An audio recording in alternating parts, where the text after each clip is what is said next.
कर्नाटक के सीएम बसवराज बोम्मई ने कहा कि हिजाब पर सुप्रीम कोर्ट के फाइनल डिसीजन यानी आखिरी फैसले इंतहाई अहम होगा क्योंकि वो पूरे मुल्क पर लागू होगा।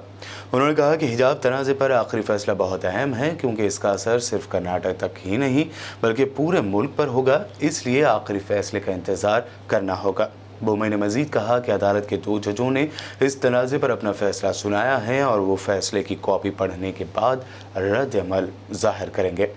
बता दें कि सुप्रीम कोर्ट की 2 रुकनी बेंच ने हिजाब मामले पर फाइनल फैसला कल ही सुनाना था, ताहम बेंच के दोनों जजों के दरमियान इख्तिलाफ पाया गया। एक जज ने स्कूल में हिजाब बैन के हक़ में जबकि दूसरे जज ने कर्नाटक हुकूमत के हिजाब बैन के फैसले को गलत करार दिया है। अब ये मामला चीफ जस्टिस ऑफ इंडिया के पास पहुंचा है।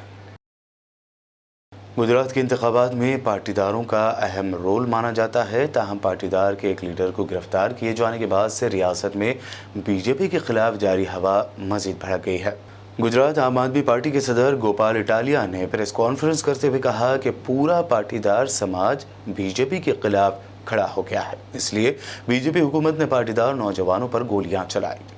ये सारा जो आज पूरा दिन जो घटनाक्रम हुआ है ये इसलिए हुआ है कि गुजरात में चुनाव आ रहे हैं। इस चुनाव में पाटीदार समाज बीजेपी के खिलाफ खड़ा हो चुका है। पाटीदार समाज आम आदमी पार्टी के समर्थन में खुल के बाहर आ रहा है। चूंकि बीजेपी पार्टी गुजरात में पाटीदारों से नफरत करती है, पाटीदारों से बहुत चिढ़ती है।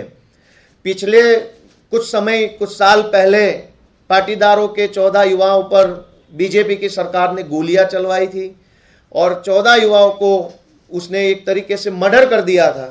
बाकी जो बच गए उनके ऊपर हजारों फर्जी मुकदमे लगा के हजारों युवाओं को जेल में बंद कर दिया था, उनका करियर खराब कर दिया था। फिर बीजेपी को लगा कि कितनों को गोलियां मार दी, कितनों को जेल में भर दिया, तब भी ये पाटीदारों में से आने वाला गोपाल इटालिया कैसे बच गया, कैसे बच के आगे निकल गया। ये साधारण सा पाटीदार युवान कैसे किसी पार्टी का प्रदेश अध्यक्ष बन गया, कैसे ये युवान बीजेपी को चैलेंज कर रहा है। इसको हैरान करो, इसको परेशान करो, इसको सताओ, किसी भी मुकदमे में डालो, इधर उधर कहीं से उसको बदनाम करो। पूरी बीजेपी पार्टी इस वक्त गोपाल इटालिया के पीछे पड़ी हुई है। मैं क्या हूं? मैं कुछ नहीं हूं, एक साधारण सा युवान हूं।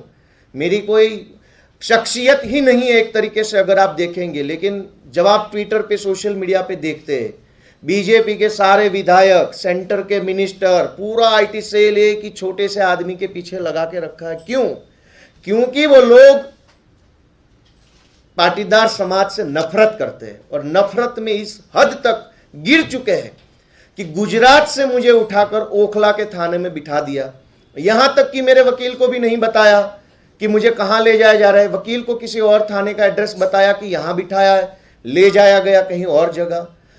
कुल मिला के ये जो पूरा घटनाक्रम है इसमें साफ साफ तौर पे बीजेपी की भ्रष्ट मानसिकता, पाटीदार समाज के खिलाफ की मानसिकता का प्रदर्शन हो रहा है।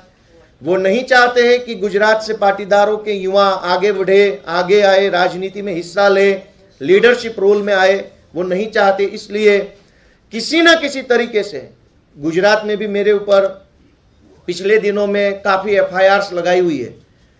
यहाँ पर भी इन्होंने आज मेरे साथ जो किया वो बताता है कि ये पाटीदारों से चिढ़ते हैं, पाटीदारों को नफरत करते हैं, गोलियां मारते हैं, जेल में भरते हैं, तब भी उनको संतोष नहीं होता है तो अब गुजरात से बाहर बुला के प्रताड़ित करने की कोशिश करते हैं।